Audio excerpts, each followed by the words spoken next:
Jim Caviezel finally confirmed Ellen is not what she seems like. You remember when he said something that changed the way a lot of people see Hollywood? He said we were not born to fit in. We were born to stand out. Go on to say that evil is powerless if the good are unafraid. Well, you and I have a rendezvous with destiny. We'll preserve for our children this, the last best hope of man on earth, but we'll sentence them to take the last step into 1,000 years of darkness. We're at war with the most dangerous enemy that has ever faced mankind in his long climb from the swamp to the stars.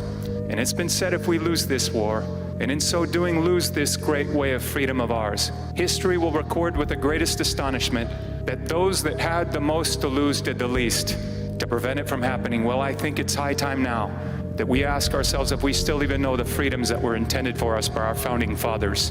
Every generation of Americans needs to know that freedom exists, not to do what you like, but having the right to do what you ought. And that is the freedom that I wish for you. Set yourselves apart from this corrupt generation. Be saints. You weren't made to fit in. You are born to stand out. God bless you. Jim Caviezel was right about Hollywood, and it turns out he was saying the truth all this time. Before we get into it, you need to know who Jim Caviezel actually is. Otherwise, nothing will make sense for you.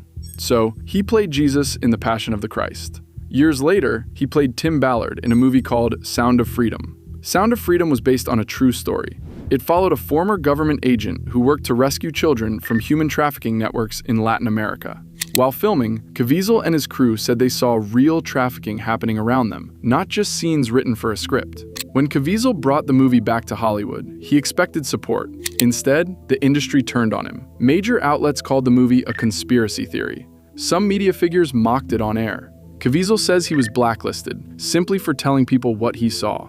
That matters because it tells you exactly what kind of industry Ellen DeGeneres came up in, and it sets up everything you are about to hear. So Jim Caviezel has never stayed quiet about Hollywood. More than once, he has said the industry has a dark side that most people never get to see. I did a movie a long time ago in New York, and I was with Homicide, and I got to see the contortion of a face when someone gets murdered, and it's hard to watch.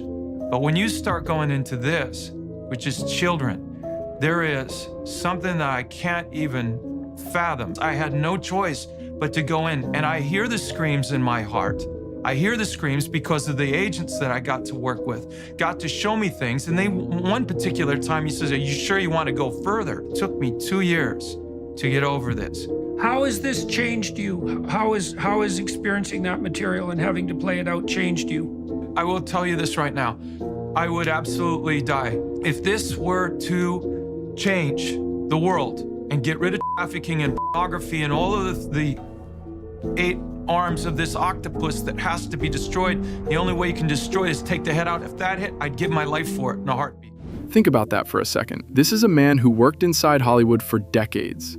He is not some random person guessing from the outside looking in. He was in the room. After Sound of Freedom came out, Hollywood dropped him. And Ellen DeGeneres was part of that same industry, an industry Caviezel says wanted the truth buried, not celebrated. Caviezel was not some outsider trying to cause trouble. He was already a star. He had fame, money, and every reason to stay quiet and keep collecting checks. Instead, he chose to speak, knowing exactly what it would cost him. That choice is why so many people trust what he says now, even when it is uncomfortable to hear. Once you start following Caviezel's warnings, they start connecting to Ellen in ways that are hard to ignore. Joe Rogan brought this up himself. On episode 1551 of his podcast, he talked about Ellen DeGeneres and the questions surrounding her. Ellen's mean. She's so mean. Meanwhile, there's people are out there risking their life to stop human trafficking. They're rescuing children from human trafficking. Yes. What is this? 72 million missing children.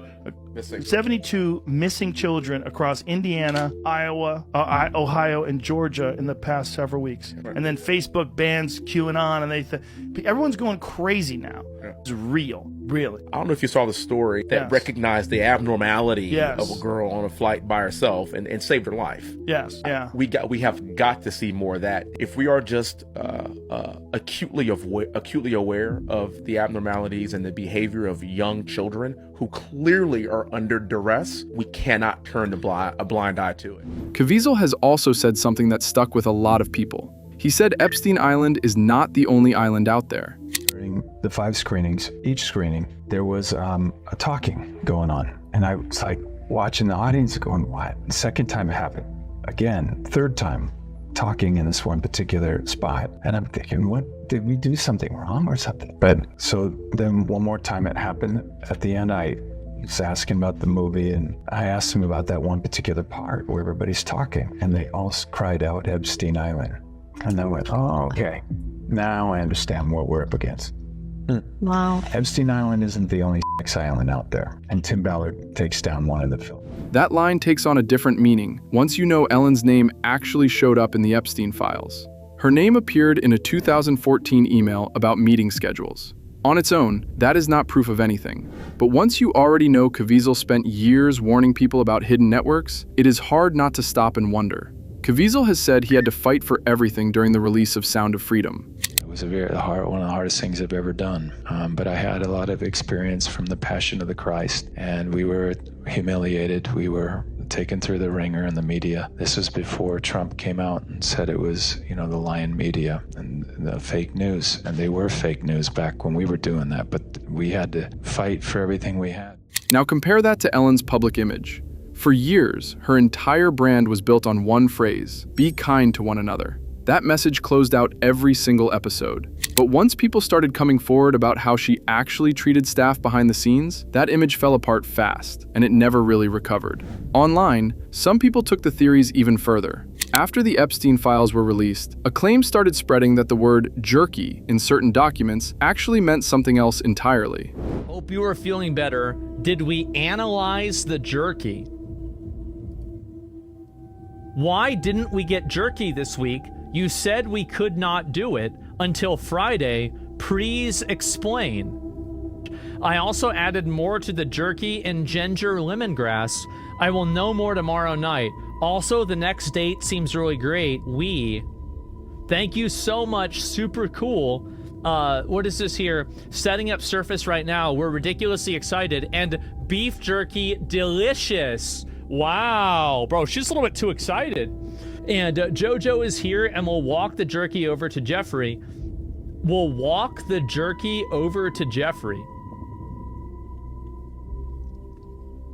Why would jerky walk around?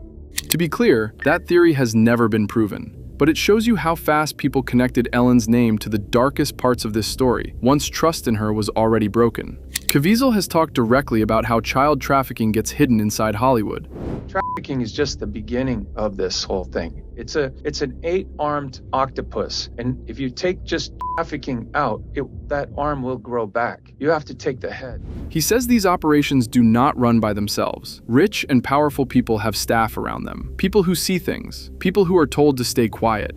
And if an operation as large as Epstein's could stay hidden for decades, it makes you wonder what else has stayed hidden inside circles like Ellen's.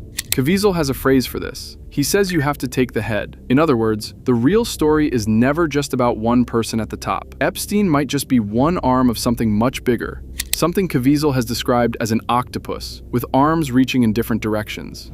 And that brings up 2 more names connected to Ellen: Anne Heche and Stephen Twitch Boss, Ellen's longtime DJ on her show. Both of them knew Ellen on a personal level. Both of them died under circumstances that a lot of people online still question to this day. Anne Heche died in a fiery car crash in 2022. Some believe she was getting close to speaking publicly about things she had seen during her time with Ellen. None of this is confirmed. There is no proof tying either death to anything Ellen did. But in a story already full of secrets, silence, and sealed documents, it is hard not to notice the pattern. Caviezel has said, doing evil is a choice, not something people fall into by accident. Understand, people are going to choose evil, but you don't. And the devil is going to sift you out. He's going to look right now. Where are you weak? I can get this guy $1 million and he'll turn. 10 million for this guy, 50 over here. They'll all turn. They'll all say, well, choice, my freedom to choose. Every generation of Americans needs to know that freedom exists not to do what you like, but having the right to do what you ought. And according to Caviezel, that is exactly the choice people make once money and power start to matter more than the people standing right in front of them. It also helps to remember how the Epstein story itself ended. Jeffrey Epstein died in federal custody back in 2019. The official ruling was suicide, but for millions of people, that answer never sat right. The cameras in his cell were reported broken that night. The guards assigned to watch him said they fell asleep, and once he was gone, the public lost any chance of hearing directly from the one man who could have named everyone involved. Since then, documents have been released in pieces. Names appear, then disappear behind redactions. Every file feels incomplete on purpose. And the people whose names do show up have not vanished from public life. Many of them are still working, still smiling on red carpets, still accepting awards, while the public keeps waiting for real answers that never seem to come. This is bigger than any one celebrity. Estimates suggest hundreds of thousands of children go missing or fall out of protective systems every single year. That is not just a number on a screen. That is why people like Jim Caviezel refuse to stay quiet, even when speaking up costs them their career. This part of the story matters just as much as the rest, because it moves the pattern from old interviews and sealed files into something people watched live, on her own show, in front of a studio audience. Once the sourced clips come in, this section will walk through those moments the same way, with the exact links and timestamps attached, so nothing gets stated without proof behind it. So what does Jim Caviezel actually stand for in all of this? He has said something simple, but it hits hard. Even if your name never makes Hollywood's Hall of Fame, that does not mean your life did not matter. Your name may not appear down here in this world's Hall of Fame. In fact, you may be so unknown that no one knows your name. The Oscars and the praise of men may never come your way. But don't forget, God has rewards that He'll hand out someday. And honestly, that line hits different once you look at what fame actually did to some of the people in this story. Caviezel is not the only one speaking out either. Mel Gibson has done the same thing. So have Ricky Gervais and Jim Carrey. Each of them, in their own way, has pushed back against an industry that seems to reward silence and punish honesty. When Caviezel was asked about Mel Gibson speaking out, he said something simple. Mel did his part. Now Caviezel is doing his own. He did his part, I'm doing mine. And that is really the point Caviezel keeps making. Fame fades, money runs out, but the choices people make when no one is watching, those are the things that follow them. So here's the real question. Was Ellen DeGeneres just unlucky enough to have her name pulled? And do you believe Ellen knew more than she ever let on?